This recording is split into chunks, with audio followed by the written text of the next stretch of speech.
والشيخ بيقرا قرآن. اكتشفت إن أخوها الصغير كان مأذي، طفل عنده سنة، ما كانش لسه بيمشي، وكل ما كان يسمع القرآن يتشنج ويتخنق ويبدأ جسمه يزرق. حتى اخواتها البنات تقريبا نفس الموضوع، وبيخرج منهم صوت غريب جدا عمره ما يخرج من طفل أو بنات في سن صغير. واستمر الشيخ في القراية لحد ما فجأة التلاتة وقعوا كلهم على الأرض. طول عمري وأنا أسمع عن السحر وإن في ناس بتموت بسببه، لحد ما حصل في حياتي آخر حاجة كنت أتوقعها. أنا هشام، شاب مستقيم في حياتي وملتزم، متعود أروح الجيم بعد الشغل. وفي يوم ربنا قدر ورجلي اتكسرت، وفضلت متجبس في البيت فترة. ومن هنا بدأت حكايتي. لما ابن جارنا اللي تقريبا من سني جه يزورني، وفي الحقيقة أنا ما كنتش طايقه من زمان، لكن اتعرفنا على بعض واتكررت زيارته ليا، وبقى يجيلي كل يوم لحد ما بقينا صحاب. أقول لكم أنا ليه ما كنتش طايقه؟ لأن أبوه للأسف كان معروف إنه ساحر. مش بس هو، ده كل عيلته تقريبا، حتى جدته أم أبوه كانت معروفة بالسحر والأعمال، وتقريبا ده موضوع متوارث عندهم في العيلة.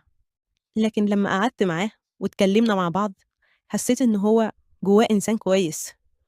المهم بقينا أنا وهو صحاب جدا، وبحكم الجيرة علاقتنا بقت قوية، وبقى يجي معايا المسجد وتعلق قلبه بالصلاة.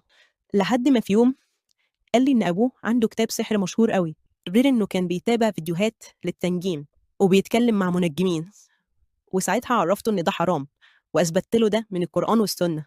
وكنا كل يوم بالليل بنطلع نقعد بره قدام البيوت ونقعد نتكلم شوية. ولاحظ أبوه إننا بقينا أصحاب، فابتدى يشحنه من ناحيتي ويبعدنا عن بعض ويوقع بينا ويعمل فتن، زي مثلا إنه يقول ده قال عليك كذا وده قال عليك كذا، لحد ما هو بدأ يبعد عني. وكان بيتجنب إنه يتعامل معايا بشكل كبير. وكان أبوه بيطلع كلام عليا وبرضه مش طايقني. لحد ما في يوم قبل الفجر شفت رؤية، شفت جمل بيهجم عليا وعضني بين كتفي ورقبتي. وفسرت الرؤية دي إنها سحر، خصوصا بعد ما حسيت بتغيرات في صلاتي وتعاملاتي مع الناس وإجباري على أي حاجة. ومن اليوم ده وأنا بقيت بحس إن في ظل بيمشي معايا، كأن في تقل ورا ظهري.